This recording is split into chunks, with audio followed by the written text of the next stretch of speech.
Hi mga moms! Welcome to my mini vlog! Let's make this world healthier and happier!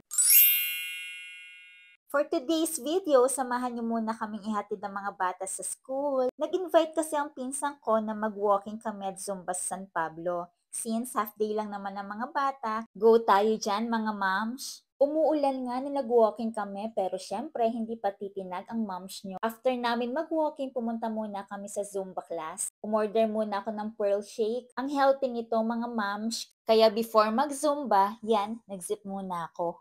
Excited na ako mag-Zumba. Ang tagal ko na rin hindi nakakapag-Zumba dahil medyo naging busy sa pagtuturo. Ayan, mag-start na kami mag-Zumba.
Hi! Na-miss ko mag-Zumba. After mag-Zumba, kumain muna kami saglit before sundin ng mga bata. Thank you for watching. Bye!